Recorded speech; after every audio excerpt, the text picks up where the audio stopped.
Welcome to Built to Etc. I'm your host, Dina Holland, founder of Honey Fitz Interiors. And I'm your co-host, Ariana Paolino, lead project designer. We're bringing you behind the scenes of running a design firm. Beautiful projects, Ugly budgets, client curveballs, vendor excuses, and all the chaos required to make a room look effortless. We're going to talk design, business, how we stay in business, objectifying men, why our jeans aren't fitting this week, who did something to piss us off, and why we're right. We're going to talk about whatever we feel like. How's that? A quick disclaimer. We're opinionated, we're occasionally petty, and we swear like grown women. And while we love your children, this podcast is probably not for them. Because some things get built to the client. And some things get built to, etc.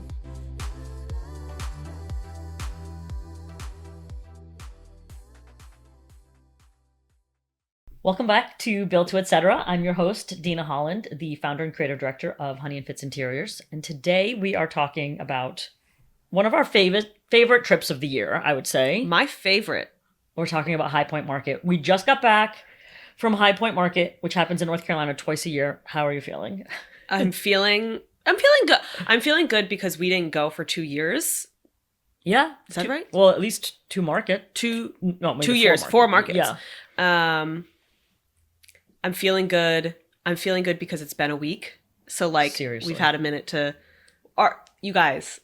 Tell the people what High Point Market is. Okay, so it's basically Fashion Week for interiors. It really tells you what's new, what's coming, what's innovative, what the trends are, what's out, any upgrades to your vendors. And honestly, I feel like a lot of cases in this time, in this market, it was not so trend heavy. It was more like, this did so well in our line that we created it in 3 more sizes or 2 more versions or whatever.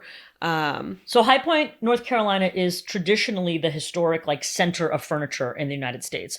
I know. In the middle of nowhere. In the middle of nowhere, the industry of this area was making furniture. And so the heritage of the area is still very much rooted in upholstery and furniture making. As times have changed, less furniture is produced there 100%. Most furniture is still finished there. I agree. Good furniture is still finished in North Carolina, but a lot of the components now come from overseas. Although we do have vendors that are making it 100% in North Carolina. And those vendors are some of our best vendors. Yes, 100% American made. So that's still happening.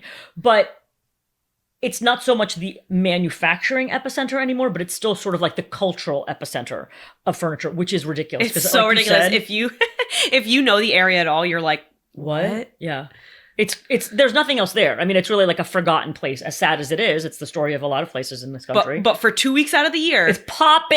It is the place to be. Right. Yeah. And manufacturers and brands from all over the world come to show their new things. It's sort of a cross between a conference center where people have booths, right? The IHFC is one massive building. It's hundreds of thousands of square feet. I have no idea how big that building is. It's so big. And that building is very there's no windows. You're on multiple floors. Vendor, you're getting vertigo. Exactly. You don't know what time it is. But then the rest of market is spread out, and there are other big buildings that house big showrooms. They're literally neighborhoods. On the map. It's this neighborhood of market, this neighborhood, and you're walking 5-6 blocks. Oh, I mean, the story of market is that you're walking.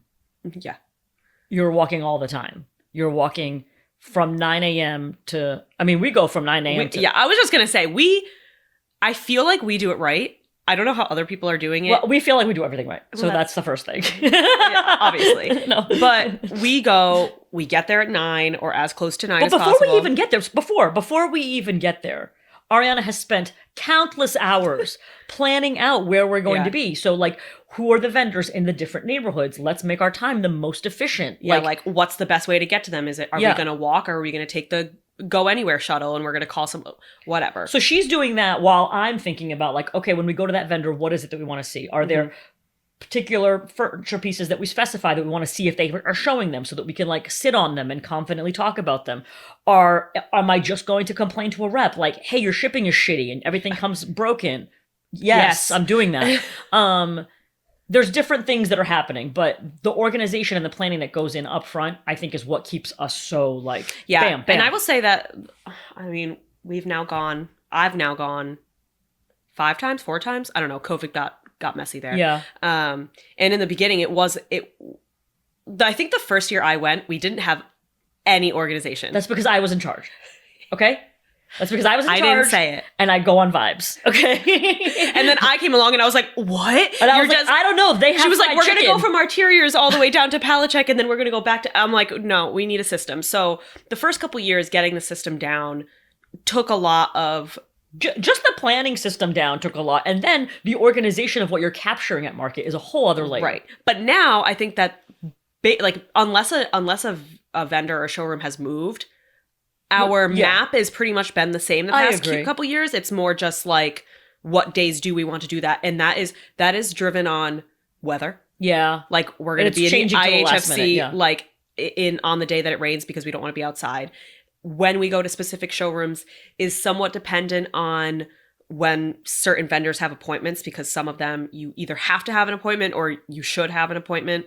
Right. So in the weeks leading up to market, vendors and reps will reach out, or I'll reach out and be like, hey, I want to come through the showroom. Should I make an appointment? And almost always it's better to walk it. I won't say that. It's not almost always better to walk it with the rep. But if there's like your main upholstery vendor. Yes. The ones that you use like on the daily, yes, walk it with your rep. There are some where it's like, we're hiding. Yeah. We're hiding in that showroom. I have hidden. Because we don't want to be bogged down. Yeah. Like, they're showing us things that if we don't work with you that much, you don't know our style, you don't know not to show us that because we're never going to use it, whatever. Yeah. But most of the time it's driven on food. Lunch. Cocktails. We're very food motivated people. Cocktails. Who has the good, like, little breakfast bites, who has good snackies. And now we know. So we've organized the trip. We've planned the dinners, whatever. We are tired, though. We are walking so much. We averaged 13,000 steps every day this time. Yeah. Which I honestly, it feels might like have been light. No, like, how come by the end my ankles hurt so much? I don't know. Like, on the flight home, I was like, wow, I'm hurting. And I was hurting for 2 days. I was okay. Wow, good for you. Yeah. I'm usually not. Age. But yeah, so we see the trends, and now we're reporting the trends. We're reporting back to the trends. Because I think what people don't realize, if I can channel my inner Miranda Priestley for a moment, by the time you see something at Pottery Barn, let's say. By the time you saw that boucle. Totally. That's a great example. Right? Do you remember there was a minute there where every catalog... And that minute lasted 3 years. Yeah. Every piece of furniture was fuzzy. Yeah. A teddy bear of a chair. Yeah. And they're cute. So cute. We went to some markets where I was like, everyone's showing boucle. All they're showing. People who have no business showing boucle are showing boucle. And if you don't know what boucle is, it literally feels like the furriness of a teddy bear. Yeah. Right? Yeah. It's like but it's like a little hairy. If it's a bad one. Yeah, I guess that's true. Yeah. Anyway, super cute. Like, adorable in like a teen girl's room or like a bedroom, but like everything was boucle. And so then a few years later, we start to see it in Pottery Barn and Terry and Lily and all West that. Elm and whatever. So the trends really start, just like in fashion, right? The trends start up at Fashion Week and you're like, who the hell's wearing that insane teal blue trash bag? But then by the time it gets to you at Kohl's, it's the cerulean sweater. Yeah. It's exactly the same, I think, as furniture. Like, you see things, and I think that we sometimes see things at market where we're like, that's not happening at all at home. That was this market. That just happened at market, exactly. Where it was different enough, the vibe felt different enough. For several years now, we have been seeing stark interiors. Oh, God. Boring. Put me to sleep. Everything's white, gray, black. Clean lines. Yeah. No graining. Just a very, like, plain. Sterile. Which, I mean, how does that make you feel as a designer working where you work? Because nothing that we do is that way. Sad? Yeah. Yeah, like, I mean, I think there's something to be said about the modern farmhouse era that took over, and everybody just wanted things to be clean and white and simple and that was the word. And but simple and simple is boring. And this year, I feel like we actually saw a lot more of people coming out of needing things to be clean and simple, and just having more personality and having this year. fun and doing things that felt cozy and homey and nostalgic. Definitely. I think.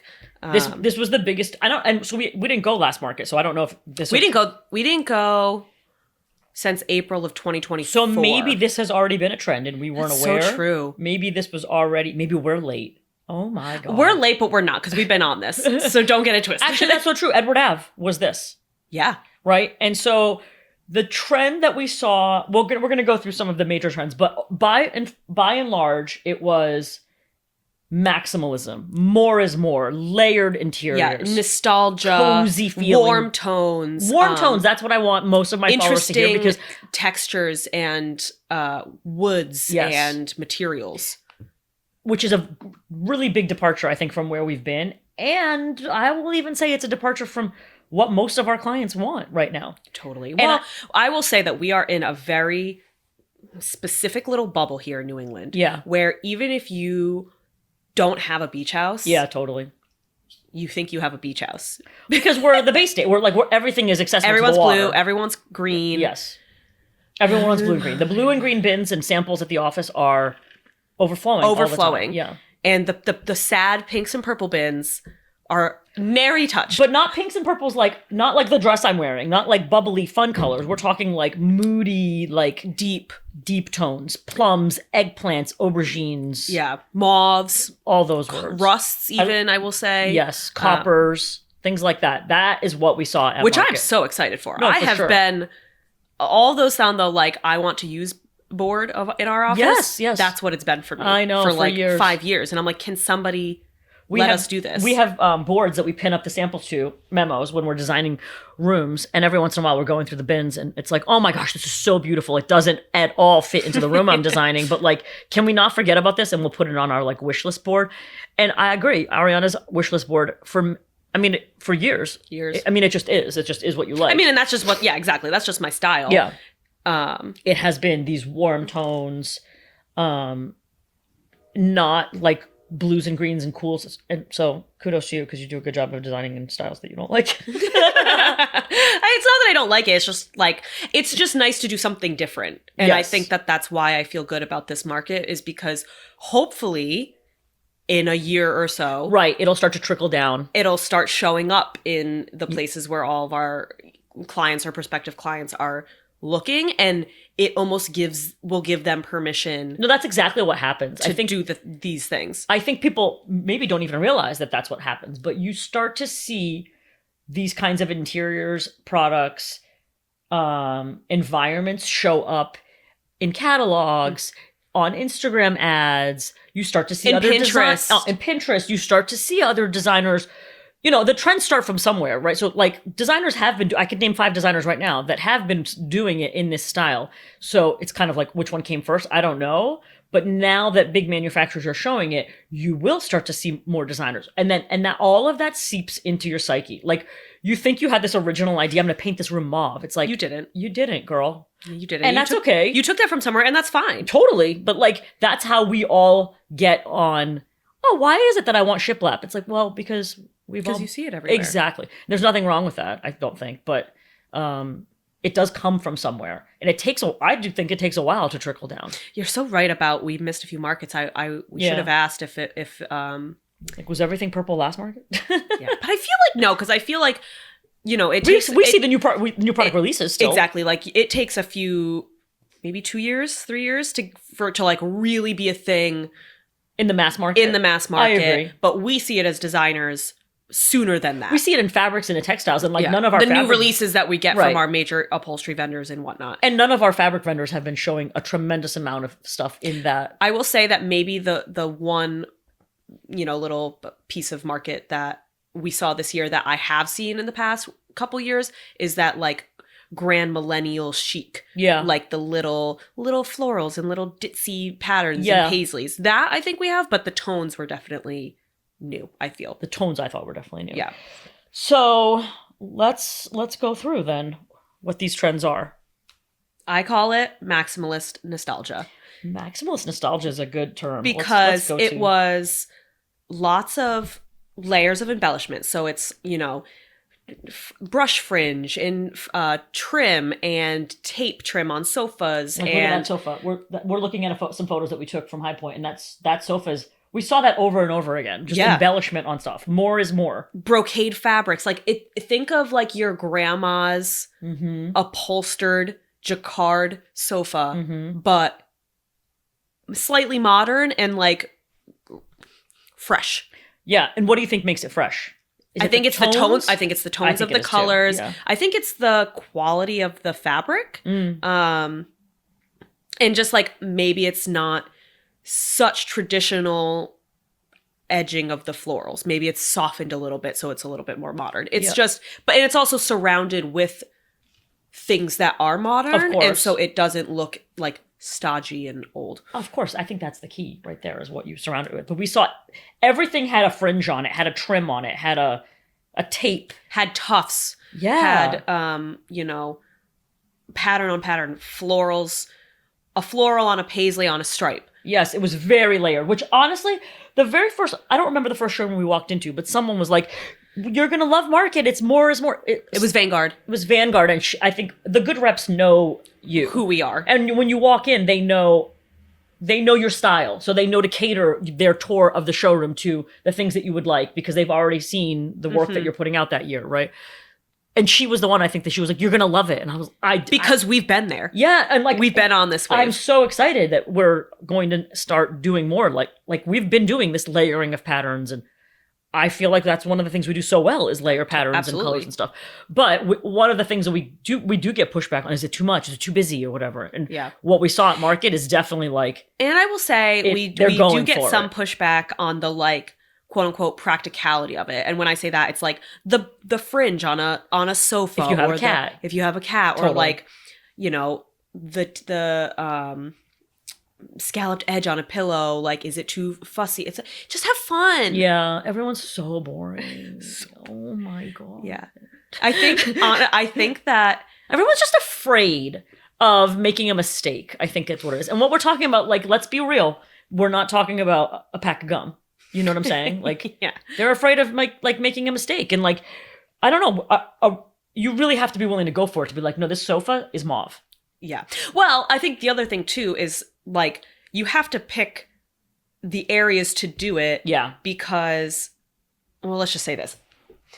Just because it's trending doesn't mean you have to do it. Totally. But it just because, and if you do it, it doesn't mean that you have to do it all the way. Like, you don't need to go and buy yourself a mauve sofa because that's something that's a big investment. Yeah. You're going to have it for a long time. Even though you do like it, maybe it is just a trend for you. And then now you're stuck with a mauve sofa in 3 years and you're not. Get a pillow. Yeah. Paint the walls because you can always paint them again. Yeah. Go for something that's, a little bit more, I don't know, changeable. Not as permanent. Or go for it all and just if you see something and you've been like me, yes, I've been waiting for it. It's like you're not gonna your style's not gonna change. Your style's not gonna change. Right. I do think it's just always interesting because it's like these ideas of what you want, they come from somewhere and they come from this absolutely from seeing like, oh, the trend is like now everywhere. So yeah, it was a lot of layers. It was a lot of pattern on pattern. It was a lot of the colors I thought were so interesting. Yeah, interesting wood tones, or like not even wood tones, wood interesting species. Woods. Yeah, just interesting woods. So like right there, I don't even know what you would call that. What did they call it? Like a zebra wood? Maybe that was what it was called. Yeah, Serengeti. I think that's just the name of it. But like something that it's not a pattern, but it brings another layer. Yeah, it's not just painted black. It's not just because I think we did see a lot more wood tones. Like there's a lot more wood. For a while there, nobody wanted to touch brown wood anything. And now there was burl woods, I would say, in the past couple of years. Now there's different types of burl. So it's not just Mappa burl. There's olive ash, and they're bleaching it, or they're staining it. We saw some stained wood. Like I feel like burl's been shown at Market for several years, but this is totally different now. I know. And we saw a navy blue stained burl this Market that we saw green burl, blue burl. Yeah, just having. So like people are looking. It's like we're introducing wood tones back into the interior, but we're not just doing it with like your regular, Yeah. And I think doing that brown furniture adds so much warmth. Yeah. even if it's a light tone, just having like a natural material instead of like a metal. Yeah. Or, you know, I just feel like, I mean, I swear to God, people lost their minds for a minute in COVID. And I think that they were like, we just need something to be like clean and simple. Like we can't think about it. We don't want to. And so then everything became white and gray and black and no patterns and boucle. Do you think that what we're seeing now is a reaction to people like, I think people are staying home more. I think people are saying, and they're entertaining at home more. Yes. And they're like really leaning into, and it's too expensive to leave the house. Yeah, like, I spend $100 every time I leave the house. So like, I spend $100 when I don't leave the house. Right? So like, seriously, I can do it. I can do $10,000 damage from this iPad right now. So true.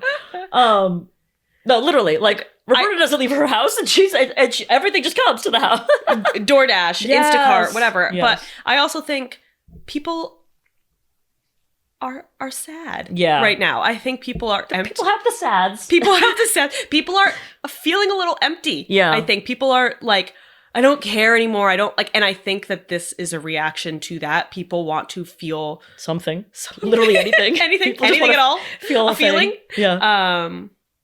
And so they're doing it with their interior because it's like, well, if I could just make this house cozy and warm, then I guess I don't need to pay attention to what's going on inside. Yep. I do. I think that's what it is. So interesting. All right. So we're seeing, you know, warm tones. We're seeing things that bring warmth. So that's extra layers. That's the colors. That's the tones.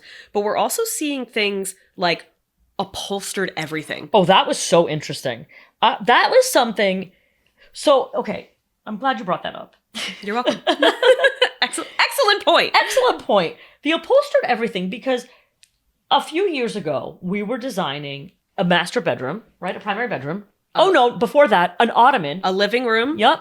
It was like a cozy den area. And we wanted to do an upholstered. Ariana was like, I want to do an ottoman that has an upholstered bun foot. It was upholstered all the way to the floor. So cute. If you don't know what a bun foot is, we're so jaded. We're like, as one obviously a triple pinch plate Euro shade. Like we're just throwing words out.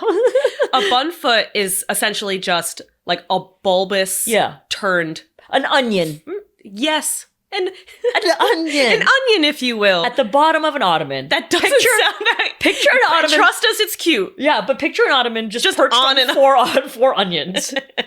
Upholstered. The whole thing. It was a really cute profile. Yeah, it was really cute. And none of our vendors had them. And wouldn't do it. Right. We went to our custom event. Nobody would make one. And we finally found someone to make us one. Jesus. Yeah, Jesus. Jesus from Texas. That's right. Did us a solid. And gave us so cute. And it was, but the fact that not only did no one have it, that they were like, oh, I don't even know how would we do that? Right. I don't even we're not able. Or like, why would you want that? It was just weird.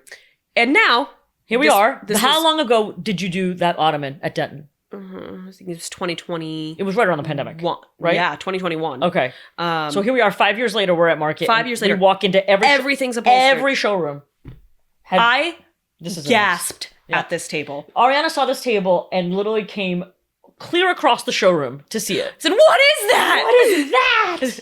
And it was this incredible pedestal table with this big like barrel base, and the whole base is upholstered. In a hide. It's incredible. It's incredible. Yeah. This would be the sickest entry foyer table. Okay. Thank you for saying entry foyer table, because this is exactly what I was saying when I said people are afraid of like, oh, it's not practical. It's like, yeah.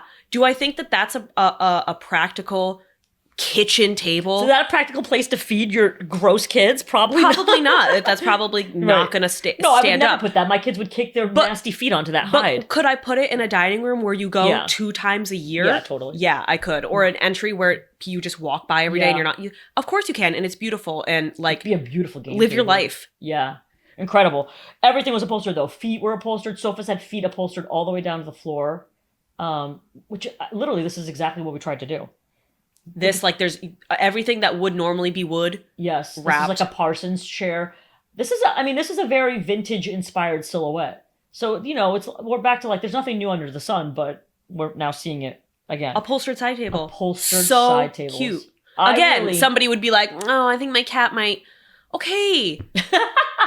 But we all have. What do you want from me? I'm here to make it cute. Free. Yeah. I mean, but like we could do that. Let's imagine it's your house. Ariana has 2 cats. I have 2 cats. But imagine you're wanting to do that at your house. You would do it in just the right fabric. You would just do it in like a velvet that can't get fucked Or up. I would just go, hey, right, don't do that. Right, train them. Wow, what a novel idea that figure is. it out. I do think that there's ways to do this in like. You could do it in leather. There's ways to do this that wouldn't get messed up. Or do it in a place where you, unless you're just getting this cat, right? What's your relationship with this cat? Unless you're just getting this cat, if it's gonna mess this up or not. If it only scratches on your couch, yeah, maybe this isn't for you. But if it only scratches on your scratch posts, don't tell me that you can't have this. Yeah. It's cute. I loved this because obviously our work is so pattern driven and so fabric driven that anytime we find a place to put more, it's like, I immediately looked at this and I was like, I could see that in 92 different ways. Like all the fabrics that we put on that to change the way it looks. And also, it's really hard when you have a big room, when you're trying to introduce a lot of case goods, coffee tables, side tables, media stands. Not everything can be wood or paint or bone or you run out of materials. Talk about that a little bit more because I think people would be interested. We often talk in the office when we're designing a room, and I feel like oftentimes you're like, I can't put another wood in here. Well, you can't. Or like I've already picked the I already wood have 2 different wood tones, and those wood tones go together, but if I add a third one, it's just going to get crazy town up in here. Yeah. So when you do that, where do you try to put the woods? Like give an example of where the woods could be that you're like, I can't add another wood here. I'm going to do it in. Like what the extra material would be? Like a painted wood. So it's a color, it's not a wood tone. Right. Or it's like, I'm going to do that little side table in lucite or brass or bone because or I've marble. I've already used my 2 wood cards, we'll call it, right, on the media console and the coffee table. Exactly. Something like that. But then it's like you in big rooms, in these big New England front to back living rooms, you run out of places really quickly. And so having something like this. Yeah. It just lets you get another accent piece of furniture in there without having to pick a wood for it. Yeah. Yeah. It was exciting to see, honestly. It was super cool. This game table, you guys, a game table, the full thing is upholstered. It had a piece of glass on top. Amazing. What? I want one of those. It's so cute. And then it had these 4 little like mushroom stools pulled up to it. Adorable. And again, this could look so, so different. Like imagine the whole table is like citrus garden in the yellow. And then each stool is a different color. So cute. I know, but that's not your style. That would be my style. How would you do it? What would your fabric be?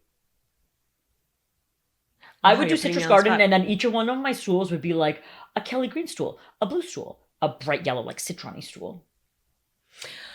Oh, you're putting me at a... Yeah, I know, it's hard. I would probably do velvet. And hey, that's coming from a place of a person with a cat. Yeah. Because guess what? Velvet is a cat-friendly fabric. Velvet is a very cat-friendly fabric. Which is another episode. But I would probably do a velvet. I would probably do a velvet, and I would probably do a patterned stool. So cute. Yeah. All right. Our next trend. What else did we see? We saw, on the same topic of textiles. So we saw a lot of like interesting woods, but we also saw a lot of unexpected textiles. Right. Like we saw so much boucle last time. This time we saw totally different fabrics. Crushed velvets. Yes. What is it? What is that? The 80s? Crushed 70s? velvets is the 90s. Oh my 90s. God, I had the cuntiest crushed velvet dress when I was in high school. No, you don't even know. You couldn't tell me shit in that I wasn't dress. expecting you to say dress. What did you think I was going to say? Leggings or something? I don't know. Yeah, I don't know. No, stop it. I'm trying to picture what It was a dress. I had it had like puffy sleeves, crushed emerald green. I know. I think I bought it from Deb. Oh, I know Deb. You do know Deb? That sounds like Deb. Oh, I know. Yeah, but but Silver City Galleria. Oh my God. I love that dress. But crushed velvet all of a sudden. Again, like things that have texture, things that are like, they have more depth. They're not just flat. Yes, I would say depth. I feel like that is the word of market. Honestly, depth. Hides. Yeah. Mohairs. Yep. Faux hairs. Yeah, and again, you're not going to do this on everything, but like the little accent chair in your front living room, so cute. Yeah, I know. It was so interesting. We also saw on the lighting front, it's hard with lighting. I feel like Lighting is a hard one to like what the trend is, but Yeah. this market, I thought it was very, very clear. We saw in every showroom. Yes. We saw hanging fixtures that have multiple pendants. So imagine a light that has a central box, but then it's got all of these different rope sort of swaggy things to different light fixtures. We actually even saw them on wall sconces. Yes, it was so cool. Too. I feel like this trend started in a more nautical place. Like we've been seeing this for a little bit. Yeah. We saw it, right? We've seen it in clients' homes. Like, but it's always been done. Like I feel like West Elm's kind of shown this for a little bit. Like, yeah. Well, you know what it is? I think what we had seen was the like multi-arm. True. Not multi-pendant. And by that, it's like, it's a flush mount, and it's like that, the ones that look like the Sputnik light with like them branching out. But these are different because they're like low hanging. Yes, and they have different anchor points on the ceiling so that you can really play with the way it turns out looking, I think, right?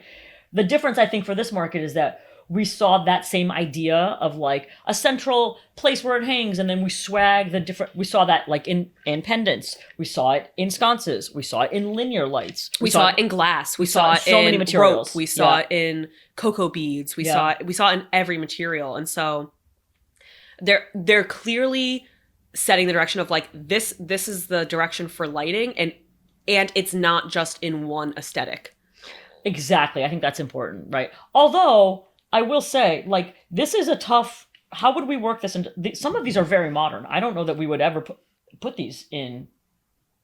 That sconce I feel differently about. That sconce we could have put in a woman's office. We could have put that at Lowell. I was literally thinking Lowell. We could put that as a nightstand. That's the other thing we saw too. Actually, is different installation of lights. Yeah. Or different applications. Applications. Yeah. So instead of a lamp on a nightstand, using a pendant or like a multi-hanging sconce over the nightstand. Which I feel like we've seen a little bit, but we saw a lot of that at market.